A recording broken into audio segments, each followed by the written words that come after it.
नमस्कार। Income tax payer हैं, उन्हें कौन सा इनकम टैक्स रिजीम चुनना चाहिए? उन्हें ओल्ड टैक्स रिजीम चुनना चाहिए या नया टैक्स रिजीम चुनना चाहिए?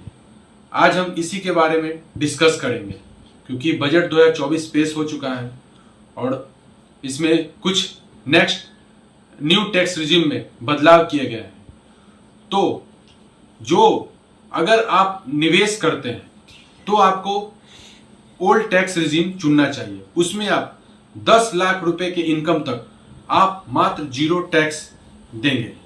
आइए जानते हैं कि ये कैसे होगा। न्यू टैक्स रिजीम में अब 7 लाख तक 5% इनकम टैक्स है। पुराने स्लैब में ये 3 लाख पर 0 था, नए स्लैब में भी 3 लाख पर 0 है। पुराने स्लैब में 3 से 6 लाख था जो कि 5% था, अब इसे बढ़ाकर 3 से 7 लाख में 5% कर दिया गया है। 6 से 9 में 10% था पुराने में, अब इसे 7 से 10 पे 10% है। 9 से 12 में पुराने में 15 था और नए में 10 से 12 में 15% है। 12 से 15 पे 20% और अभी भी 20% है। 15 से ज्यादा पे पहले भी 30% था। टैक्स पेयर को 17,500 रुपए तक का फायदा हुआ है। इनकम टैक्स स्लैब और स्टैंडर्ड डिडक्शन में बदलाव के बाद टैक्स पेयर को 17,500 रुपए तक का फायदा होगा। पहले सैलरी होने की वाली 15,75,000 लाख की इनकम पे 1,57,500 रुपए टैक्स बनता था।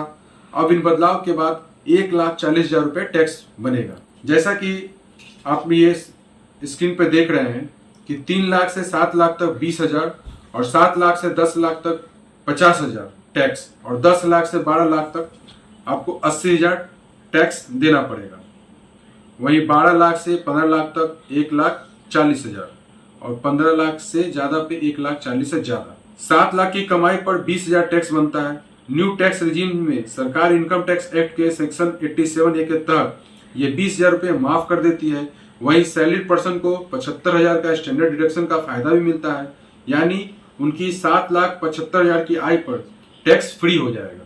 अब बात करते हैं ओल्ड टैक्स रिजीम में, जिसमें कोई बदलाव नहीं किया गया है। 2.5 लाख तक 0, 2.5 लाख से 5 लाख तक आपको 5%, 12,500 रुपए होता है उसका। अब ओल्ड टैक्स रिजीम में क्या है खास? निवेश, हेल्थ इंश्योरेंस, बच्चों की स्कूल फीस और घर के किराए खर्च पर आप टैक्स छूट का फायदा ले सकते हैं। ऐसे में अगर आपका पैसा इन चीजों में जाता है तो आपके लिए ओल्ड टैक्स रिजीम सही रहेगा।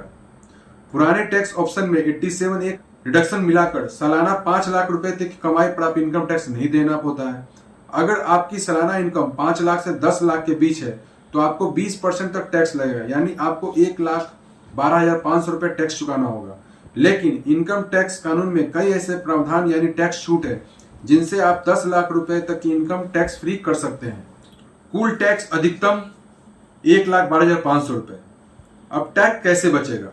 सेक्शन 80C उसमें आपको 1.5 लाख रुपए, section 24B 2 lakh, section 80D 1 lakh और सेक्शन 80CCD1B 50,000 और सेक्शन 87A 5 लाख तक की छूट। सभी सेक्शन पर अधिकतम टैक्स छूट के बाद कैलकुलेशन। निवेश करके बचा सकेंगे 1.5 लाख रुपए टैक्स पे। अगर आप EPF, PPF, equity linked saving scheme, Sukanya Samriddhi Yojana, national saving certificate, 5 साल की FD, नेशनल पेंशन सिस्टम और सीनियर सिटीजन सेविंग स्कीम में निवेश करते हैं तो आपको टैक्स छूट मिल सकती है। इनमें से किसी एक में या कई प्लान्स में मिलाकर अधिकतम 1.5 लाख तक का निवेश करना होगा। अगर आपने ये किया है तो आप 10 लाख रुपए में से 1.5 लाख रुपए घटा लीजिए।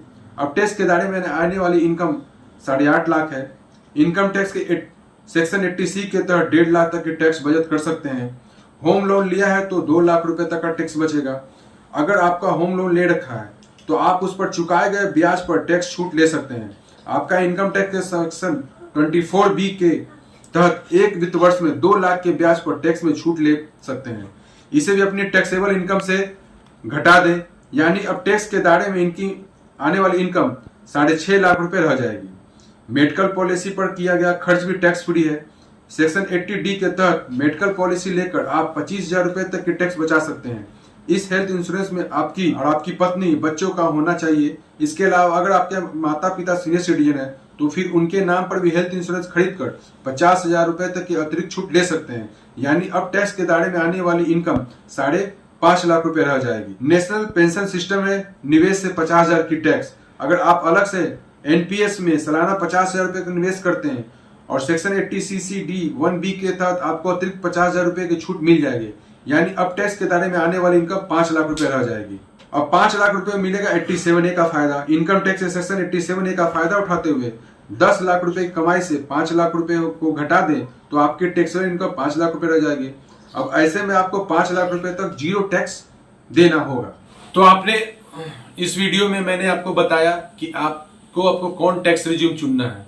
तो आप देखें कि अगर आप निवेश करते हैं तो आपको ओल्ड टैक्स रिजीम में जाना चाहिए।